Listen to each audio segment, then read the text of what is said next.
Markeisha. Somebody come get their auntie. Somebody come get her. Like, at this point, girl, where your kids at?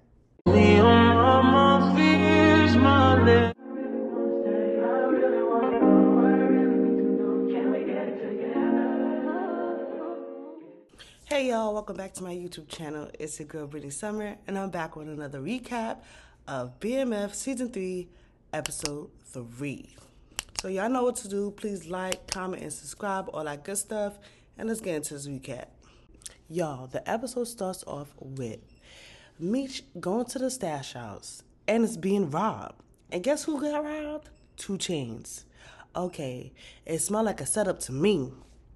My thing is, these people are in there doing whatever the fuck they got to do to get all the drugs or all the money, right? 2 Chainz.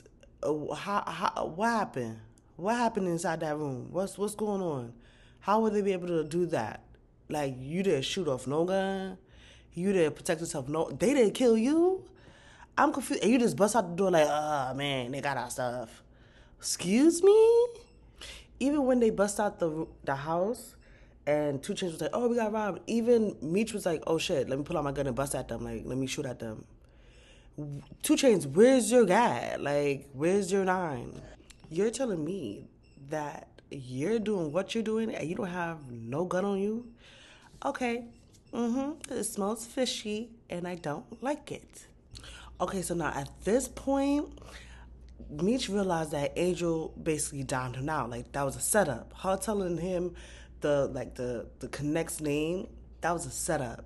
And that's why the Miami killers came to shoot up the place, because they was like, oh, Meech is gonna be in there. So when he confronted Angel, she talking about, oh, I don't know what you're talking about, like, da da da da.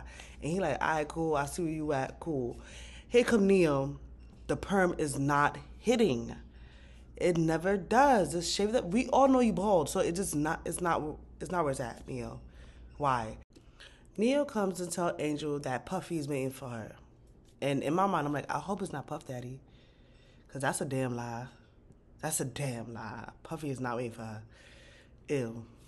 So Angel walks away, but before she walks away, she tells Meech that it is Jack the Rapper event going on this weekend. And, you know, Meech don't know what that is, so he asks Neo what it is. Neo explained to him that's when, like, all the rappers and basically everybody in the industry comes together and celebrate and have a good time and promote and do some networking and all that good stuff. And Meech look like, okay, cool, I guess I'm be a part of that. Now it goes to T. And T is at the restaurant, you know, doing his thing, and his workers is like, yo, we gotta talk. Old girl done took all your work. She took your plug. She took your workers. We asked out. All T had to say was like, oh my gosh, like, even Tez, I knew this nigga from Little Leagues. What are you gonna do now, T? We need to know the plans. What is next? So then T gets a phone call, and it's Markeisha. Markeisha's basically telling him, like, oh, come over, I miss you. I still want to be with you. I don't got no panties on. And T told her ass, put your panties on.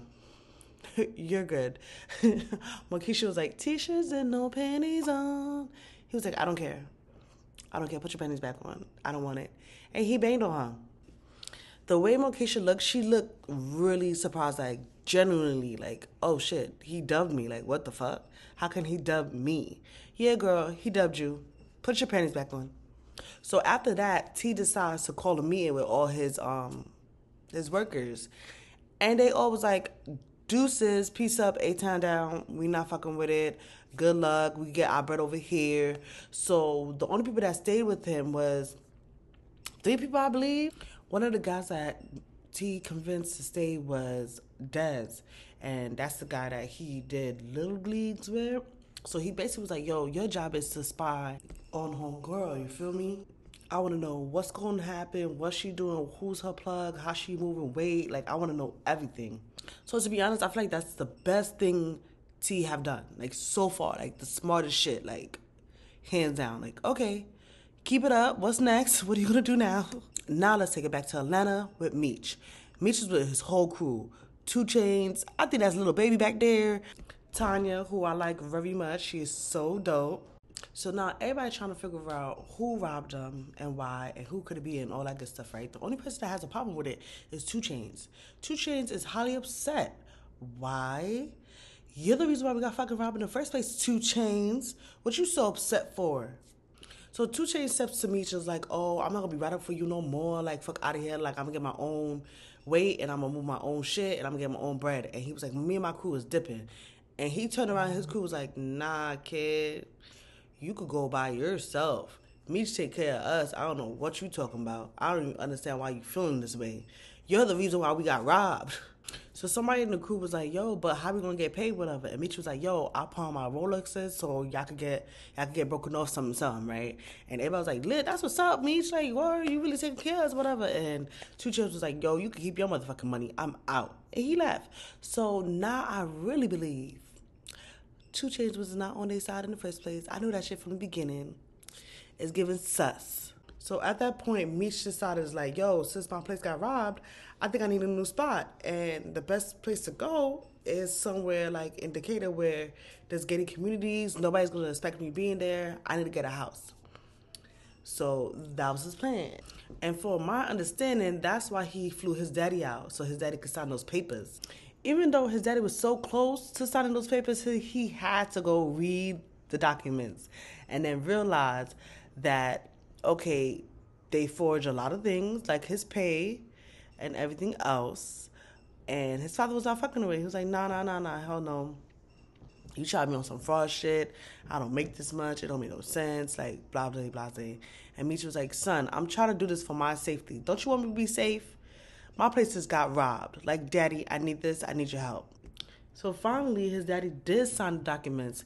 And I really feel like he signed it because he seen what happened at the Jack the Rapper event. You know, he seen that Meech was trying so hard and, like, the fight broke out. Like, he really do need to be safe. Like, these Miami killers is not fucking off. Like, and, oh my gosh, at that event, what the hell, Tupac?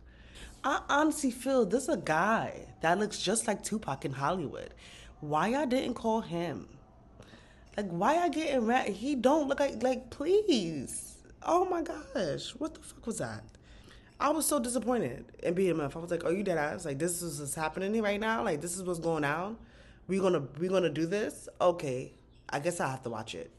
So now we're gonna take it back to Detroit with T, and T got some information from Dez, and he was like, "Yo, I know they're gonna be carrying their product in.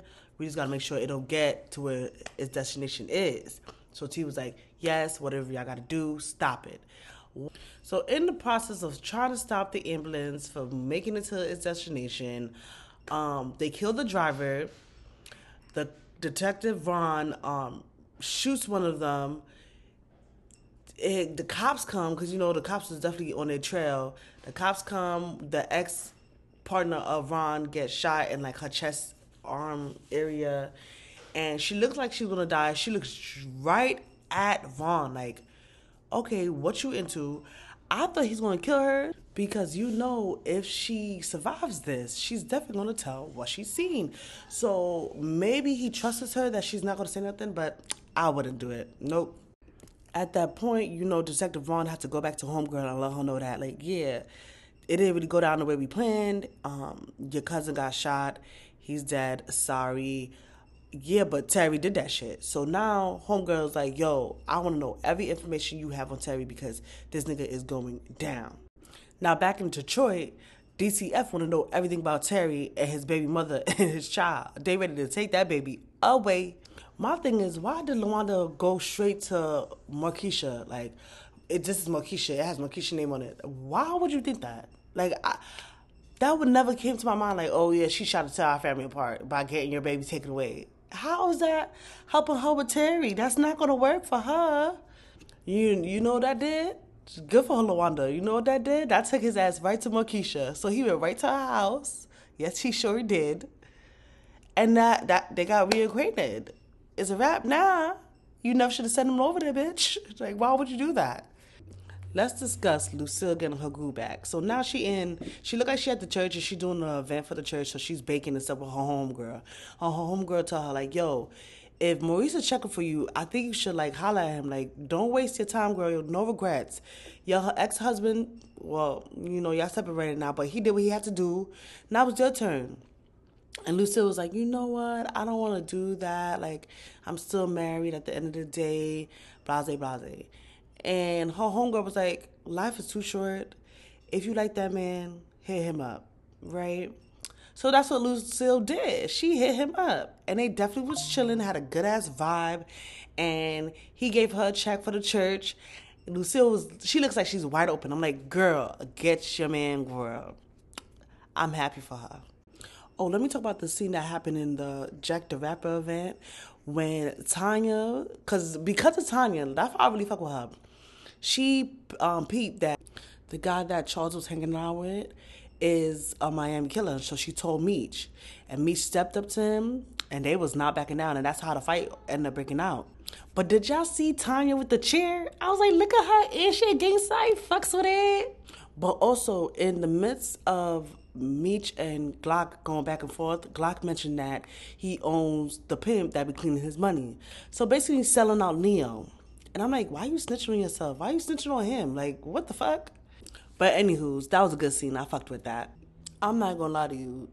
That lady and her sword is like, if I don't want to suck your cousin's dick, I don't want to suck your cousin's dick. What is the aggression for? Like, why you gotta be so damn aggressive?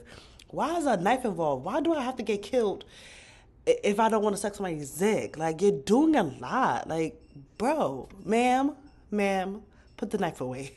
Put the fucking knife away. Okay, I'm about to wrap this up because this is like one of the last things I'm gonna talk about. Neo, the pimp, talking to Angel like she's a hoe. Oh, well, I guess she is a hoe. But at the end of the day, don't talk to her like that. So they're in the car, and Neo's telling Angel, like, you ain't shit without me. I need you to say it out loud, say it twice, like, get it through your thick skull, blase, blase. And as he's talking, Meech and his homeboy drag his ass out the car, fuck his ass the fuck up, and say, yeah, we know that the fact that you been playing us this whole time, fuck out of here, like, Andrew, come with us, and stab his ass with a glass bottle, and walked away. Neo screaming on the floor saying, y'all not gonna get away with this, I'm gonna get y'all back, I promise, and all that good shit as he's on the floor bleeding. Okay, I'm almost done. Wait. T talked to Detective Vaughn. Why? Why did he do that? Why did he do that? You really thought this cop was gonna be like, okay, I'm gonna be on your side. He hates you. He doesn't like you. He feels like his son is in jail because of you. Why, T? That made no sense. You be making the dumbest decisions. T said to Detective Vaughn, it's either you come on our side or get one the fuck over. The detective was like, deadass, I'm gonna get one the fuck over. Deuces. As he fucking should. Okay, y'all. That was my recap of BMF Season 3, Episode 3. I hope y'all liked it. I hope y'all enjoyed. Thanks for listening. Please like, comment, and subscribe. Let me know if y'all feel like I should have discussed anything else or if I missed anything important. Thank you guys. To all my subscribers, thank you so much. To my visitors, please subscribe. I really appreciate it. And I'll see y'all next week. Peace.